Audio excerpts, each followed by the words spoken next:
I ara té la paraula en Jordi Carbonell, l'altre Jordi que ens acompanya avui. El Jordi Carbonell és el cap de servei emèrit del Servei de Reumatologia del Parc Salut Mar, d'aquí de Barcelona.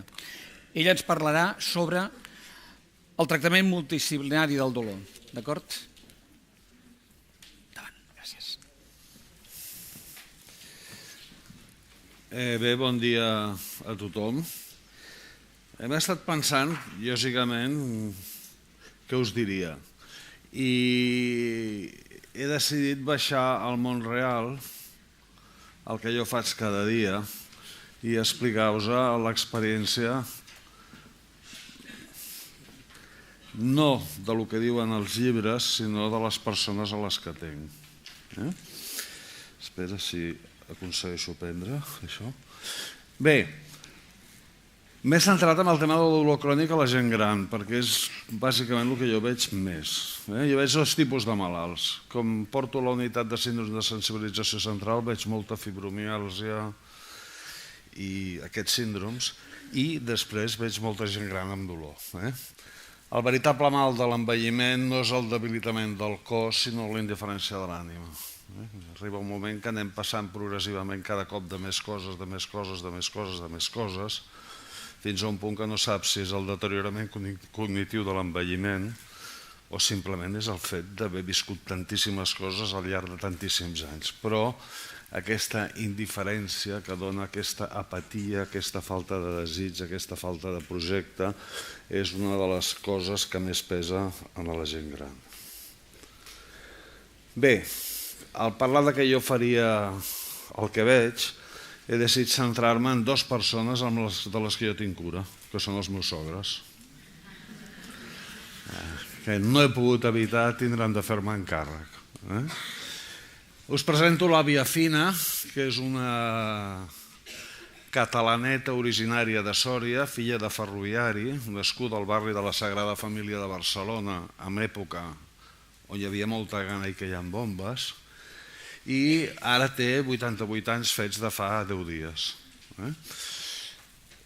És una dona pizpireta que s'ha fet molt gran i té una artrosi de genoll bilateral, porta una pròtesi en un dels dos genolls, té una columna artròsica tremenda, tot li fa mal, tot. Té el cor tocadet, és diabètica, té una depressió de llarga durada i no sabem mai si està en una demència ja o no ho està, perquè a vegades les seves reaccions són molt difícils de valorar. En els seus 88 anys s'està prenent, perquè li han anat donant, venlafaxina, citalopram, els medicaments de la diabetes, vitamina D, analgèsics, calci, medicaments pel cor, més antiepilèptics o anticonvulsivants com el Neurontin, un poti-poti de medicaments tremendo. És impossible treure'ls-hi. El difícil és no posar-los-hi més, perquè bàsicament el que et dediques a intentar que ningú li doni més coses. Perquè, clar, tot això amb un cap que ja comença a fallar, amb uns ulls que comencen a fallar, amb unes mans que comencen a fallar i una quantitat de medicaments sobre la taula que és tremenda. Bé, l'últim any ha anat 10 vegades a la clínica del dolor. No perquè li enviem, sinó perquè entre ella i el seu marit, l'avi, s'ho munten i aconsegueixen, com que ja coneixen a tothom de l'hospital, aconsegueixen que els hi programin tot el que volen. 10 vegades a l'hospital de dia i en total visites a l'hospital 14. Aquest és l'avi Jordi. L'avi Jordi té 87, és una mica més jove que la Fina. Viuen junts des que el temps és temps, enamoradíssims tota la vida, i el Jordi té una artrosis de genoll tremenda també, que amb ell no s'ha operat, en el moment que es podia operar no va voler i posteriorment ja van decidir que ja no calia. A part de l'artrosi esquenoide, té una columna desviada també de tota la vida, amb una artrosis molt severa, és cardiòpata, l'han irradiat per una neoplàsia de pròstata i també té una llista de medicaments notable, que t'hi posis com t'hi posis no hi ha manera de poder-los tampoc retirar. Bé, la diferència del Jordi i la Fina, una de les moltes, és que el Jordi se'n jubila teòricament als 65, als 65 em va jurar que jubilava i als 84 va ser l'últim dia que m'anava al despatx. Sí, va mentir com un bellaco durant molts anys, però ell va aconseguir mantindre's actiu, interessat en el món, interessat en les coses i, per tant, més optimista que la Fina, més connectat, com demostra el fet que la Fina encara ara, avui, aquesta setmana, es compra uns caminadors, perquè s'ha negat a portar bastons, s'ha negat a tot, pobra dona. En canvi, el Jordi ja va amb la seva moto per Blanes, passejant pel passeig, prenent cerveses i saludant a totes les noies que troba pel carrer. Bé, els dos tenen dolor crònic, els hi fa mal tot. Diguéssim, moure's, viure cada dia és un drama. Des d'aixecar-se del llit, aixecar-se de la cadira, fer les coses mínimes, quotidianes, és un drama. Ell viu aquest drama més alegre i ella viu aquest drama més punyetera, més trista i més creu per les filles. Bé, amb el dolor crònic, opcions terapèutiques possibles. Si agafeu l'UpToDate, que és un trasto magnífic, te'n posen la tira. Els fàrmacs i els tractaments físics, l'exercici, els tractaments cognitius, la neuromodulació, els tractaments invasius, la cirurgia. El títol de la xerrada és el tractament multidisciplinar.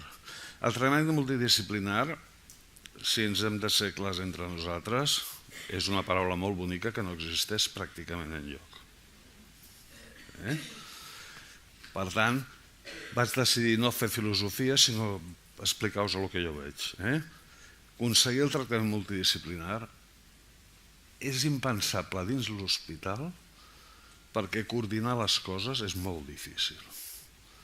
Pot haver-hi un petit grupet de malalts que per una determinada patologia els hi muntin un centre d'excel·lència i els puguin mimar molt, però els fills dels veïns normals de la ciutat de Barcelona, quan el reumatòleg l'envia al psiquiatre, el psiquiatre li dona visita per 3 mesos més tard.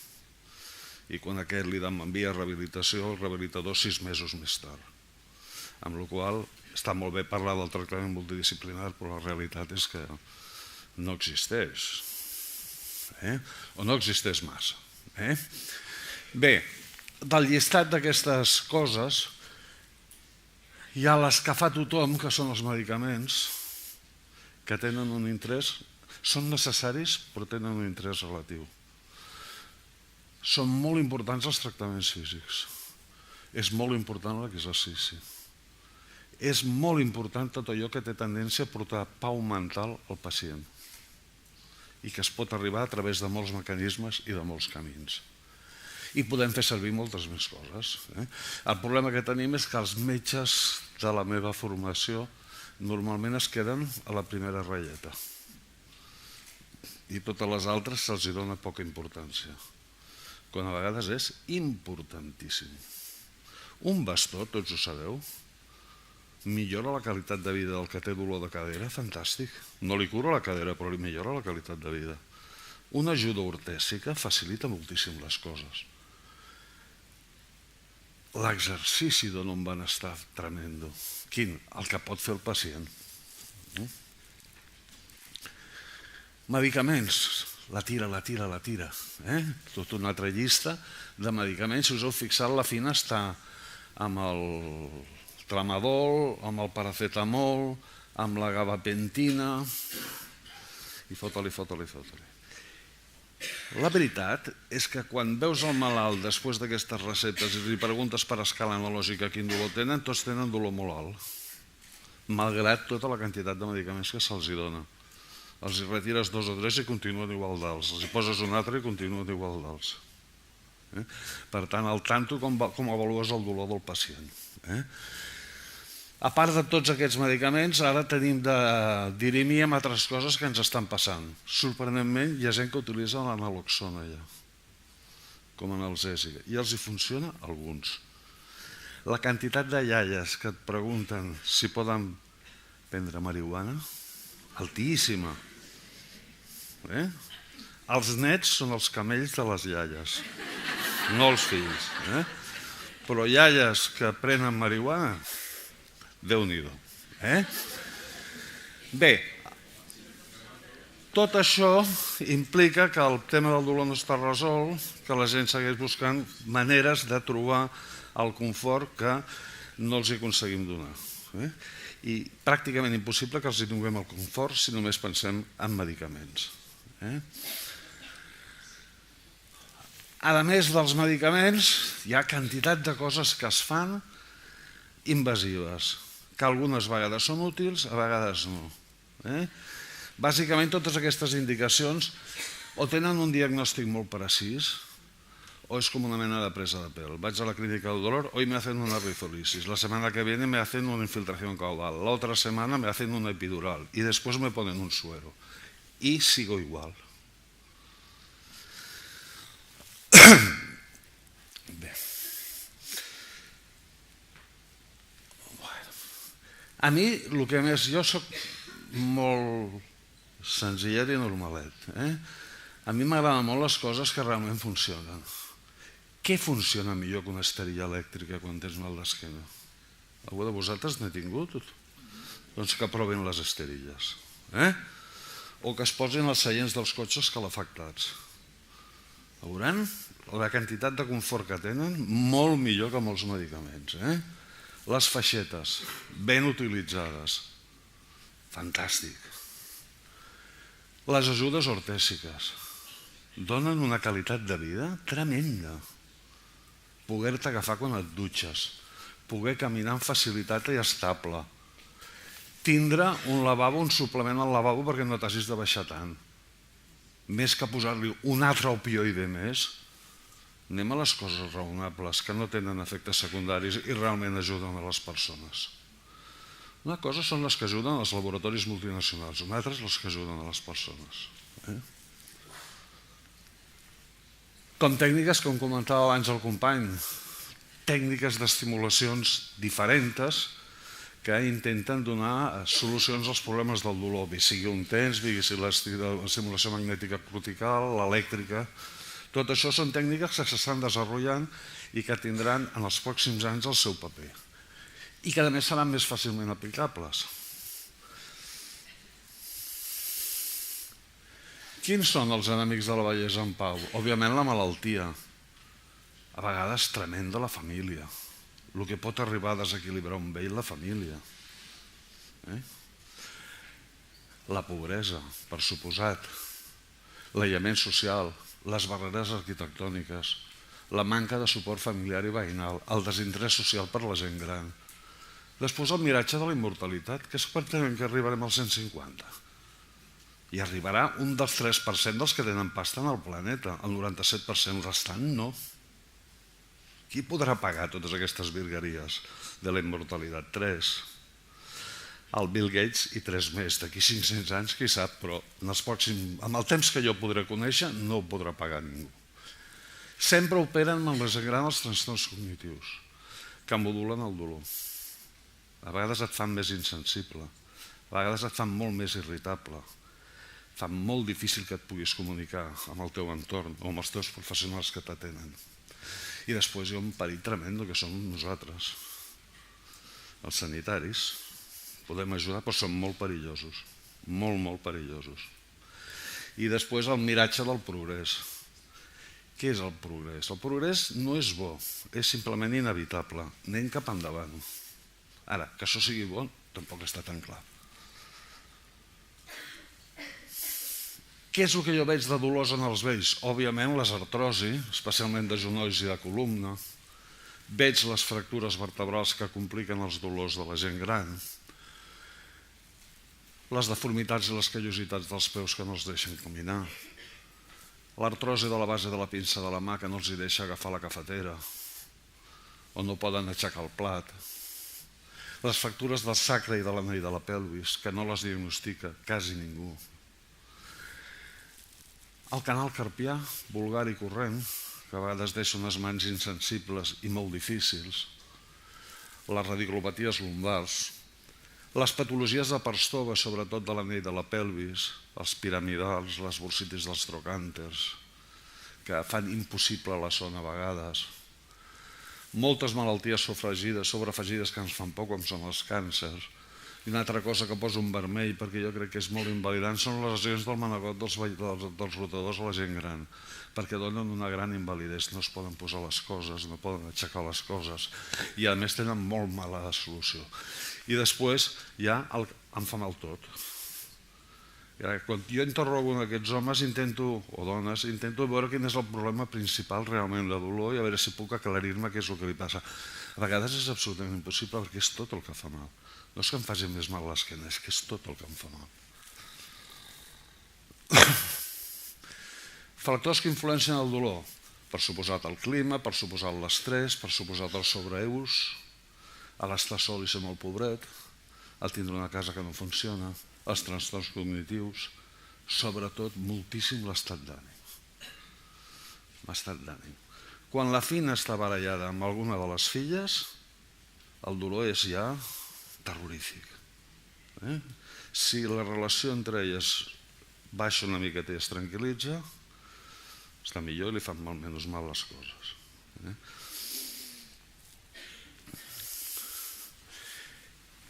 Per què us tenia d'explicar alguna cosa? Quin sentit té que jo us expliqui coses? M'ho he estat donant voltes i al final he pensat, bueno, jo què sé de tot això? Jo sé que a mi em fan molta por les toxicitats dels medicaments. És a dir, per no saber si el milloraré, prefereixo abstenir-me, perquè els medicaments fan molt mal, o poden fer molt mal. Em preocupen molt els errors dels malalts. A aquestes edats, si s'ajunten la Fina i el Jordi amb el tablero de medicaments, totes les piles, i comencen a posar-los en caselles, pot passar qualsevol cosa. Personalment, jo tinc terror als problemes renals derivats de l'ús de medicaments, poder perquè se'm va morir un germà d'insuficiència renal i perquè he fet molts anys de metge a pacients en diàlisis. Doncs el ronyó, a mi personalment, procuro que cap malalt meu li toqui passar per una insuficiència renal si puc evitar-ho.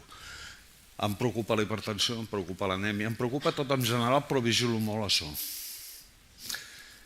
Quan, gràcies a Déu, les coses han millorat, jo ara puc accedir a la recepta electrònica del malalt des del meu ordinador, puc veure tot el que el malalt està prenent, per tant intento repassar-me la medicació i intento racionalitzar la prescripció si és que puc. Per sistema no poso un medicament nou si no retiro l'ineficaç. Otro más no. Vigilo molt l'estat anímic del pacient i les seves medicacions. Per exemple, jo m'he acostumat a preguntar una cosa que fa anys no preguntava, que era, vostè s'ha intentat suïcidar mai alguna vegada? Té idees de mort? Això d'anar afegint psicofàrmacs sense tindre ni idea ni del risc que tenen quan els dones és molt greu. Doncs ho hem fet tota la vida així. Sempre que puc recomano mètodes no farmacològics, moltes vegades locals. Encoratjo molt l'utilització d'ajudes i l'adequació de l'habitatge.